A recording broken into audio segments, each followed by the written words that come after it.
오늘 우리에게 주신 말씀은 고린도전서 1장 18절에서 25절이 되겠습니다.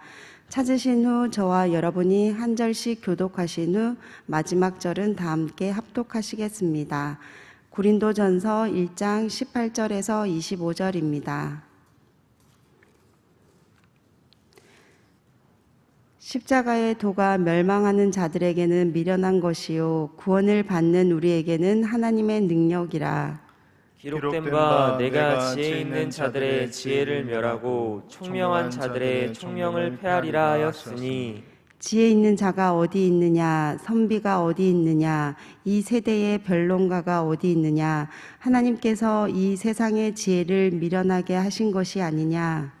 하나님의 지혜에 있어서는 이 세상이 자기 지혜로 하나님을 알지 못하므로 하나님께서 전도에 미련한 것으로 믿는 자들을 구원하시기를 기뻐하셨도다. 유대인은 표적을 구하고 헬라인은 지혜를 찾으나 우리는 십자가에 못 박힌 그리스도를 전하니 유대인에게는 거리끼는 것이요 이방인에게는 미련한 것이로되, 오직 부르심을 받은 자들에게는 유대인이나 헬라인이나 그리스도는 하나님의 능력이요 하나님의 지혜니라. 하나님의 어리석음이 사람보다 지혜롭고 하나님의 약하심이 사람보다 강하니라. 아멘. 십자가의 도가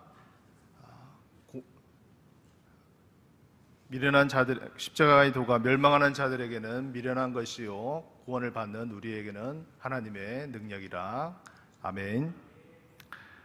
거룩하시고 존귀하신 우리 귀한 성도님들, 하나님께서 기뻐하시는 우리 백성들을 통해서 영광을 받으시고 또 거룩하신 그 은혜와 사랑이 넘치는 그런 가정이 되어지시기를 주님의 이름으로 간절히 축복합니다. 오늘 우리가 보실 본문의 말씀은 하나님의 능력이라는 그런 제목을 가지고 함께 이 시간 은혜를 나누고자 합니다. 우리 사랑하는 성도 여러분, 특별히 오늘 말씀은 여러분들이 많이 또 보셨을 말씀이라고 생각합니다. 오늘 고린도전서에 대한 역사적인 배경은 당시 고린도 이 도시는 군사적, 상업적으로 또 전략적으로 요충지였습니다. 여러 가지로 번성하는 그런 도시였고, 또 이곳은 고대 그리스 철학의 또 요충지였습니다. 특별히 상업과 종교의 중심지로서 헬라 철학이 아주 번성하였던 그런 도시였습니다. 하지만 이 당시 성경이 기록된 당시는 이미 그 고대 철학의 또 고대 도시의 그런 풍성했던 그런 과거들은 사라졌고, 이제 로마에 의해서 다시금 재건된 그런 얼마 되지 않는 그런 도시 중에 하나였습니다. 로마의 지배하에 국제무역 항구 도시로서 그렇게 활동을 했고, 이 당시 자유민이 한 220만 명 정도 되고, 그리고 또 노예와 또 그런 여러 사람들을 또 합해서 한 40-50만 명이 거주하는 도시였다고 합니다.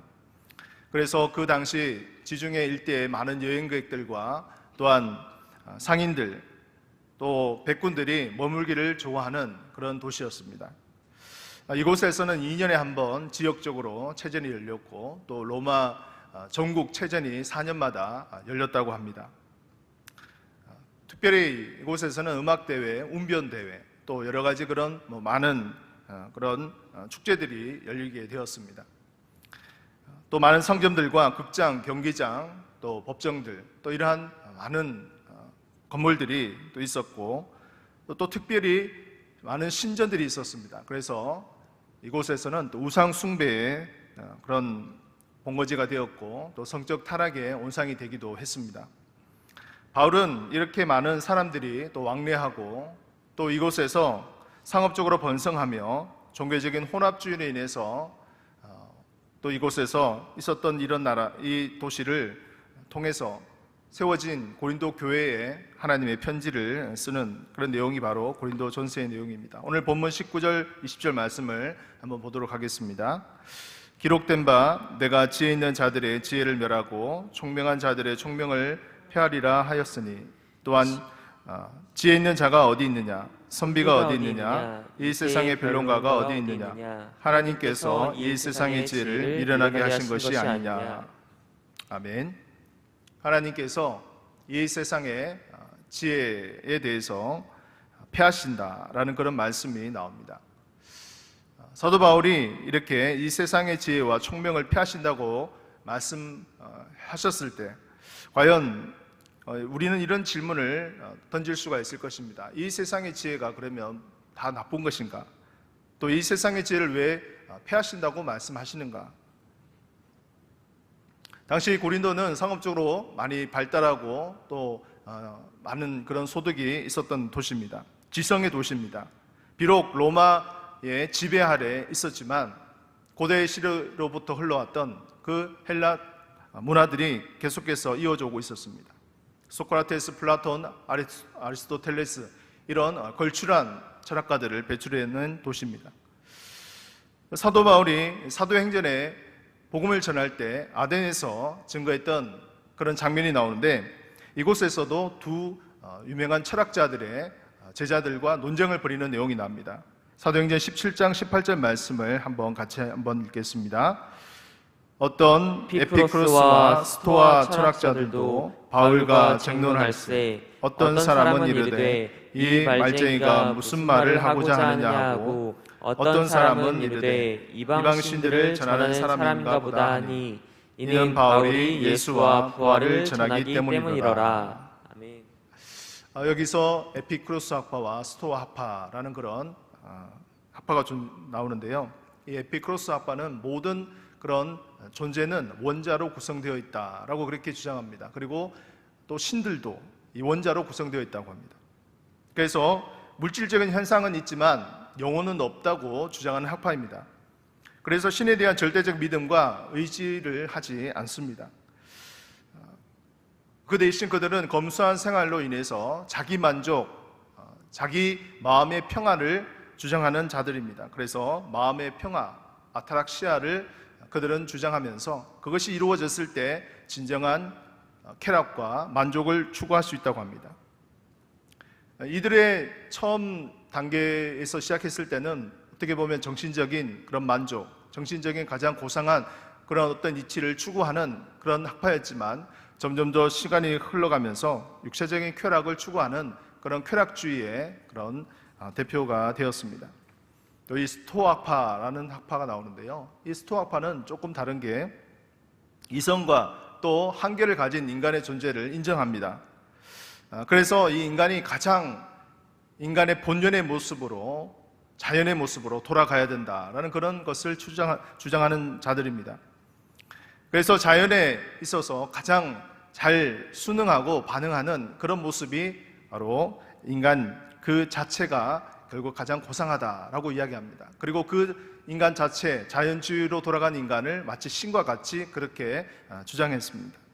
이것은 운명주의 또한 자연주의가 결합된 그런 하나의 상태였습니다. 인간은 누구나 태어날 때부터 운명을 가지고 태어난다는 것입니다. 그래서 잘 살고 못 살고는 자신의 운명에 따라서 결정된다고 말하는 것이죠. 자연 본래의 모습 그대로 돌아갈 것을 추구하고 숭상하는 그런 사상입니다.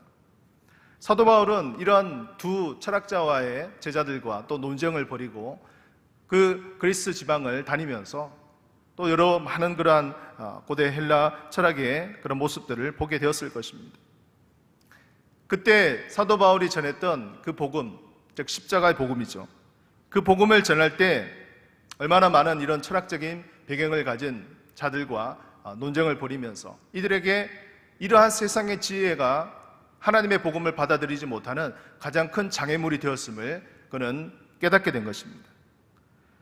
세상 철학과 지혜, 이것으로는 하나님의 복음을 온전히 받아들일 수 없고 또 그 복음을 통하여서 그들은 변화될 수 없음을 그는 판단하게 된 것이죠. 그래서 본문 21절 말씀 우리 한번 같이 읽어보겠습니다. 본문 21절 시작. 하나님의 지혜에 있어서는 이 세상이 자기 지혜로 하나님을 알지 못하므로 하나님께서 전도에 미련한 것으로 믿는 자들을 구원하시기를 기뻐하셨도다. 아멘. 하나님의 지혜가 여기서 나옵니다. 이 하나님의 지혜, 즉 하나님의 지혜를 통하여서 온전히 하나님을 알 수 있다라고 말하는 것이죠. 즉 이 세상의 지혜로는 많은 사람들에게 지성적인 만족을 추구하고 또 자기 만족을 추구하는 데는 좀 도움이 될 수 있을지 모르겠지만 하나님을 아는 그런 지혜에 있어서는 크게 도움이 되지 못한다는 것을 그는 선언하고 있습니다. 그래서 하나님께서는 전도에 미련한 것으로 하나님의 지혜를, 즉 하나님을 알 수 있는 그런 방편을 제공해 주었다라고 말씀하고 있습니다. 세상 지혜로 하나님의 복음이 증거되는 것이 아니라 그는 철저하게 십자가를 통하여서 구원의 방편으로 또한 이것이 이루어질 것을 선언한 것이죠. 세상의 철학과 지혜로는 예수 그리스도의 십자가와 부활을 온전히 받아들일 수 없고 또 그것을 깨달을 수가 없습니다. 알 수가 없습니다. 이 복음의 비밀을 하나님을 알지 못하는 자들의 손에 쥐어질 때 마치 예수님께서는 돼지에게 진주를 준 것과도 같다고 또한 비유하였습니다. 마태복음 7장 6절 말씀을 보시면 거룩한 것을 개에게 주지 말며 너희 진주를 돼지 앞에 던지지 말라. 그들이 그것을 발로 밟고 돌이켜 너희를 찢어 상하게 할까 염려하라. 복음의 진주를 정말 세상 사람들에게 알려주었을 때 그들이 그것을 깨닫지 못하고 또 그것에 대해서 무시하고 또 그것을 오히려 더 회방하는 그런 일들을 예수님께서는 이미 아시고 그것에 대해서 비유하셨던 것입니다. 하나님의 이 복음이 그러므로 가장 천시하고 가장 수치의 대표였던 이 십자가를 통해서 증거될 것을 말씀하셨던 것이죠. 그 복음은 우리의 말과 설득력으로 하는 것이 아닙니다. 많은 사람들이 전도를 할 때 좀 더 유창한 말로 또 좀 더 사람들을 혹하는 그러한 것으로 전도를 하면 더 잘 될 것이다 라는 그런 착각에 빠지기도 합니다. 그러나 성경에서는 분명히 말을 합니다. 말과 설득력으로는 그것이 온전히 증거될 수 없다라고 말씀하는 거죠. 고린도전서 2장 4절 말씀에 우리 같이 한번 읽겠습니다. 내 말과 내 전도함이 설득력 있는 지혜의 말로 하지 아니하고 다만 성령의 나타나심과 능력으로 하여. 사도 바울이 이렇게 선언할 수 있었던 것은 그가 이 고린도 지방에 또 그리스 지방에서 다니면서 자신이 좀 알고 있는 세상의 지혜와 또 지식을 가지고 또 학문을 가지고 그가 복음을 증거했을 때 나타나는 현상들을 그는 뼈저리게 체험했기 때문입니다. 가말리엘 수와의 촉망 맞는 제자였고 율법으로는 바리새파였고 또 흠이 없는 자였고 누구보다도 열심히 특심이었던 이 사도 바울이 가지고 있던 그 학문과 지혜로 그 사람들에게 증거했을 때 그들은 또 다른 하나의 사상을 전하는 그런 사람인가 그렇게 판단했습니다. 사랑하는 성도 여러분, 무엇보다도 우리는 이러한 사도 바울의 경험을 통해서 또한 우리가 이 복음을 증거하는 그런 가운데에서 무엇보다도 말과 설득력 있는 지혜로 하는 것이 아니라 오직 십자가의 복음이 증거되어지기를 간절히 소원합니다. 복음은 오직 십자가를 통해서 전해집니다. 이 십자가를 통한 놀라운 능력이 있습니다. 그래서 십자가는 당시 가장 사람들이 무시하고 또 부끄러워하고 수치스러운 그러한 사형수를 집행하는 사형틀이었습니다. 당시 로마 제국은 이 십자가를 이 사형 제도를 쓰는 것을 가장 잔인한 그런 범죄를 저지른 사람이나 아니면 국가적인 반란을 일으킨 반역죄에 해당하는 사람에게만 이 십자가형을 집행하도록 했습니다. 십자가는 인간이 당할 수 있는 가장 크고 오랫동안 고통을 받으면서 숨이 끊어지는 순간까지 고통을 받는 그런 사형 제도입니다. 마지막 물과 피를 다 쏟으면서 죽을 때까지 고통받는 것이죠. 예수 그리스도는 자신의 인생의 종말을 이 십자가에서 보내셨습니다. 그리고 십자가를 통해서 복음의 역사를 이루시고 구원의 역사를 이루셨음을 우리는 너무나 잘 알고 있습니다. 오직 십자가의 능력만이 구원을 얻는 방법을 우리에게 대표적으로 보여주셨습니다. 세상의 그 어떤 종교도 한번 생각해 보십시오. 그 교주에 또한 그 종교의 어떤 탁월한 그런 것을 자랑합니다. 잘한 것을 자랑하지 가장 수치스럽고 치욕스러운 것을 자랑하는 종교는 아무도 없을 것입니다. 오직 기독교만이 가장 수치스러운 이 십자가를 유일하게 증거합니다. 그리고 그것이 가장 복음의 핵심임을 많은 성경에서는 또한 보여주고 있습니다. 그러므로 우리가 때로는 복음을 전할 때 무시를 당하기도 하고 어려움을 당하기도 하고 또 고난을 받을 때도 있습니다. 그렇지만 그것은 어떻게 본다면 예수님이 당하신, 예수님이 걸어가신 그 길을 우리가 한번 생각해 볼 때 어쩌면 당연한 것이라고 말할 수도 있을 것입니다. 십자가가 멸망하는 자들에게는 너무나 수치스럽고 미련하게 보입니다. 그러나 구원을 받는 우리에게는 가장 자랑스러운 하나님의 능력이 나타나는 그런 귀한 복음임을 잊지 말아야 될 것입니다. 그래서 고통으로 시작해서 영광으로 끝나는 것이 바로 기독교입니다. 정말 어렵고 힘든 그 모든 순간들을 겪어낼 때 결국은 영광의 그 면류관을 우리에게 주신다고 말씀하고 있습니다. 사랑하는 성도 여러분, 그러므로 우리는 이 십자가의 복음을 증거하는 것을 가장 자랑스럽게 여겨야 될 줄로 믿습니다. 그래서 때로는 힘들고 어려운 일이 생긴다 할지라도 결코 낙심하거나 또 그것에 대해서 힘들게 생각할 필요가 없습니다. 갈라디아서 6장 9절 말씀을 우리 한번 같이 읽도록 하겠습니다. 시작. 우리가 선을 행하되 낙심하지 말지니 포기하지 아니하면 때가 이름에 거두리라. 아멘. 아멘. 지난주에 우리 129 새생명 축제가 또 선포되고 이제 전도의 시간들이 이제 왔습니다. 우리 많은 성도님들이 하나님의 복음을 증거하는 것에 대해서 또 부담을 가지고 있는 것을 너무나 잘 알고 있습니다. 어떤 분들이 이렇게 이야기하세요. 성경 읽기와 또 봉사하는 것, 기도하고 예배드리고 하는 것은 찬양하는 것은 좋은데 전도만큼은 정말 목사님 부담됩니다. 힘이 듭니다. 예, 그렇게 말하시는 분들이 있어요. 충분히 이해합니다. 특별히 교회를 다니신 연수가 오래된 분일수록 이 전도에 대해서 정말 자신감 있게 이야기하시는 분들은 그리 많지 않을 것입니다. 교회를 오래 다니면 오래 다닐수록 주변에 있는 사람들이 대하는 그런 사람들을 보면 거의 교회 다니는 분들이 많아요. 오히려 믿은 지 얼마 되지 않는 분들 가운데 교회를 다니지 않는 분들이 또 여러 분들이 많이 있는 것을 통해서 오히려 전도의 기회가 더 많은 것을 보게 됩니다. 그러나 우리가 금방 말씀했듯이 어떻게 본다면 이 전도는 농사하는 것과 마찬가지입니다. 정말 잘 그 씨를 뿌려가지고 그 씨가 때가 되면 또 풍성한 열매를 거두듯이 어떻게 보면 우리의 노력과 땀과 눈물과 기도가 필요한 것이죠. 저절로 무엇인가 뚝딱 떨어지는 것이 아닙니다. 많은 사람의 기도와 눈물과 또 정성과 사랑과 봉사가 그 영혼을 주님께로 인도하여 주시는 줄로 믿습니다. 그래서 이 전도 주간을 또한 우리가 보내면서 하나님 아버지께서 우리에게 맡겨주신 가족, 이웃, 또한 친구, 또 다른 친척들, 하나님께서 그들을 인도하여 주시고 하나님의 복음으로 말미암아 다시금 세워지는 그런 은혜와 역사가 일어나기를 간절히 축원합니다. 특별히 오늘은 어버이 주일로 드려지게 됩니다. 우리 사랑하는 우리 부모님들, 어머니, 아버지, 우리를 낳아주시고 길러주시고 또 얼마나 많은 이 세상에 또 질고를 겪으셨고 고통을 겪으시면서 우리 자녀들을 위해서 얼마나 많은 고통과 또 희생을 하셨습니까? 우리 사랑하는 자녀들에게 있어서는 부모님은 너무나 귀한 존재들입니다.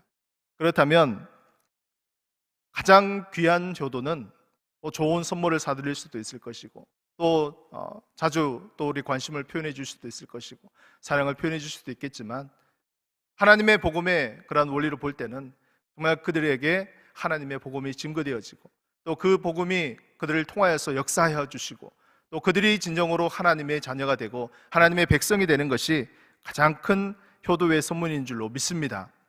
그래서 우리의 가족 가운데 아직 주님을 알지 못하고 주님을 거부하는 그런 부모님들 또 우리 가족 친척들 그 영혼들이 주님 아버지 앞에 돌아와서 진정으로 하나님의 백성으로 하나님의 자녀로 세워지기를 주의 이름으로 간절히 축복합니다.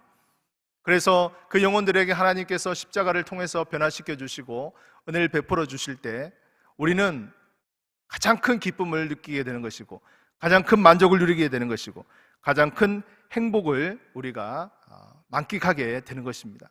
그래서 우리 십자가를 통해서 이 십자가는 고난 중환만 생각하는 것이 아닙니다. 우리 일생 전체가 바로 십자가의 삶이 되어야 될 줄로 믿습니다. 그래서 우리가 영혼을 품고 그 영혼을 위해서 우리가 기도하고 또 그 영혼에게 복음을 증거하고 또 그 영혼에게 사랑을 전달하고 그 영혼에 우리에게 희생을 심고 그렇게 될 때 하나님께서는 그 영혼을 주님의 품으로 인도하실 줄로 믿습니다. 우리가 낙심하지 아니하고 그 영혼을 통해서 하나님께서 붙들어 주시고 변화시켜 주시고 주님의 품으로 나올 수 있도록 우리가 날마다 기도하며 하나님께서 우리 가정 가운데 우리 가족과 친척과 이웃과 우리가 모든 속한 그런 귀한 영혼들 가운데 주님의 교회한 구원의 역사가 일어나기를 간절히 소원합니다. 그리고 주님께서 역사해 주시기를 주님의 이름으로 간절히 축복합니다. 말씀을 정리하겠습니다. 우리에게 주신 이 귀한 십자가 하나님의 복음이 많은 사람들에게는 어떻게 보면 굉장히 미련한 것이고 어리석은 것이고 너무나 보잘것없는 것이고 수치스러운 것이고 무시당하는 것이지만 우리에게 있어서는 가장 하나님의 성령이 나타나는 귀한 능력의 도구가 되는 것입니다. 그러므로 우리가 이 십자가의 삶을 온전히 살아가기를 간절히 소원하고 또 우리를 통하여서 이 부끄럽고 수치스러운 십자가를 통해 하나님의 능력이 나타나고 또 그것을 통해 하나님께서 기뻐하시는 아름다운 귀한 우리 삶이 될 수 있도록 모든 성도님들의 가정 가운데 역사하시기를 주님의 이름으로 간절히 축원합니다. 우리 함께 기도하도록 하겠습니다. 오늘 이 말씀을 생각하면서 십자가를 통해서 아버지 하나님, 하나님의 능력이 오늘 이 시간에도 나타나게 하여 주시옵시고 어버이 주일을 맞이하여서 우리 사랑하는 부모님들 아직 주님을 알지 못하고 주님을 깨닫지 못하고 세상 지혜와 세상 방법과 세상 경험으로 살아가는 많은 백성들이 있습니다. 주여 불쌍히 여겨주시고 그들에게 피 묻은 그리스도의 십자가를 통하여 하나님의 복음의 역사가 나타나게 하여 주시옵소서. 아버지 하나님, 우리가 복음을 증거할 때 말과 지혜로 하는 것이 아니라 하나님의 능력을 온전히 의지하며 절대적으로 신뢰하며 주님께서 역사하실 것을 우리가 바라보며 복음을 증거할 수 있도록 인도하여 주시옵소서. 우리 모든 성도들이 하나님의 복음으로 말미암아 변화되게 하시고 깨어있게 하여 주시고 복음을 증거하는 자들이 되어줄 수 있도록 아버지 주장하여 주시옵소서. 오늘 또한 어버이 주일로 모든 가족들 함께 아버지 모일 때 주님께서 인도하여 주셔서 가정 가운데 진정한 기쁨과 화목과 평화가 이루어질 수 있도록 인도하여 주시옵소서. 우리 그리스도의 사랑으로 말미암아 우리 가정이 더욱더 하나님께서 기뻐하시는 아름다운 가정 될 수 있도록 또 우리 담임 목사님 말씀을 증거하실 때 하나님 아버지께서 내주시고 아버지 역사하여 주옵소서. 또 모든 우리 주일학교 우리 또한 모든 부교육자들 말씀 증거할 때 하나님께서 은혜를 베풀어 주시옵소서. 우리 이 시간 주여 한번 부르고 동성으로 기도하겠습니다. 주여 아버지 하나님, 아버지께서 우리에게 복음의 아버지 하나님의 귀한 소식을 알려주시고 아버지 하나님이 들어주시면 감사를 드립니다. 아버지 하나님의 전 십자가가 아버지 하나님의 멸망한 자들에게는 미련한 것이요 오늘 받는 우리에게는 하나님의 능력이 됩니다 하고 말씀해 주셨습니다. 아버지 하나님이여, 주님께서 아버지 들어주시고 이 십자가의 은혜를 통하여서 아버지 하나님이여 크신 은혜와 능력으로 채워주시기를 간절히 기도하고 합니다. 아버지 하나님, 말과 지혜로 하지 않게 하여 주시고 하나님의 능력으로 아버지 하나님 모든 십자가를 이루어질 수 있도록 도와주시옵소서. 아버지 하나님이여, 주님께서 우리를 베풀어 주심으로 말미암아 하나님 아버지 우리 가운데 진정으로 하나님께서 기뻐하시는 귀한 우리의 삶이 될 수 있도록 주님 도와주시기를 간절히 기도하고 합니다. 아버지 하나님, 이 세상 지혜와 이 세상 아버지 하나님이여 말로 하는 것이 주님을 아버지 하나님이여 증거하며 기뻐하며 선포할 수 있는 우리의 삶이 될 수 있도록 주님 도와주시옵소서. 그리고 아버지 하나님의 생명 축제가 아버지 하나님의 시작되었습니다. 우리 사랑하는 가족들, 이웃들, 친척들, 친구들 하나님의 복음을 증거하며 이 세상에 아버지 하나님이여 가장 기쁜 것이 가장 행복한 것이 그리스도 예수임을 그들이 깨달을 수 있도록 주님 인도하여 주시옵소서. 하나님의 말씀이 아버지 하나님의 그들을 통하여서 나타나게 하여 주시옵소서. 부족한 우리의 말과 우리의 입술로 아버지의 복음을 증거한다 할지라도 살아 역사하시는 하나님의 은혜가 그들의 심령 가운데 임하게 하여 주시옵시고 하나님 아버지 주님께서 베풀어 주시는 은혜로 말미암아 하나님 모든 것들이 아버지 하나님의 기뻐 받으시는 주님의 아버지 하나님의 복음에 풍요가 되어질 수 있도록 하나님 아버지 도와주시기를 간절히 기도하고 나옵나이다. 아버지 하나님의 능력 그리스도의 십자가가 온전히 증거되어질 수 있도록 인도하여 주시옵소서. 가장 수치스럽고 무시를 당하고 아버지 멸시를 당하고 아버지 하나님의 또한 욕을 먹는다 하나님 아버지여 주님 그 십자가를 통하여 하나님의 진정한 복음이 나타나기를 간절히 소원합니다. 주님께서 하나님의 기뻐하시는 이 모든 아버지 하나님의 은혜가 아버지 우리 가운데 임할 수 있도록 주님 도와주시고 은혜를 베풀어 주시옵소서. 아버지 하나님이여 주님께서 우리 오늘 아버지를 통하여 증거하는 모든 말씀들을 통해 하나님 아버지의 모든 소명을 받을 수 있도록 도와주시고 우리 귀한 아버지 하나님 목사님 주님께서 들어주시고 인도하여 주시옵소서. 우리 모든 목격자들에게 하나님께서 베풀어 주시는 귀한 사랑과 은혜가 충만할 수 있도록 주님 도와주시기를 간절히 기도하고 합니다. 아버지 하나님께서 주님의 삶들을 통해서 주정하여 주시고 주의 은혜를 베풀어 주시옵소서.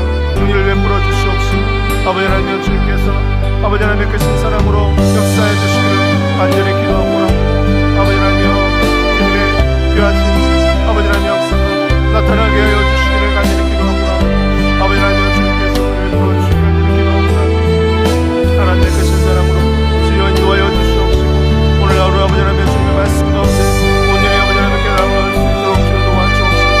우리 마음에 참된 평화가 임하게 하여 주시옵시고 참된 아버지 기쁨이 임하게 하여 주시고 주님으로 말미암아 하나님 아버지 기뻐하는 우리의 삶이 될 수 있도록 주님 도와주시기를 간절히 기도하고 합니다. 오 주님 아버지 붙들어주시고 아버지 은혜를 베풀어 주시기를 간절히 기도합니다.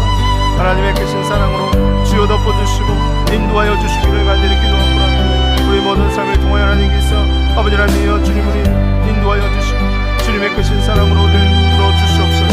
모든 주일학 교회 말씀을 전하는 우리 귀한 사역자를 통해서 하나님 영광 받아주시고 하나님 붙들어 주시기를 간절히 기도하고 합니다. 저가 동안 미련한 자들에게는 아버지 하나님이여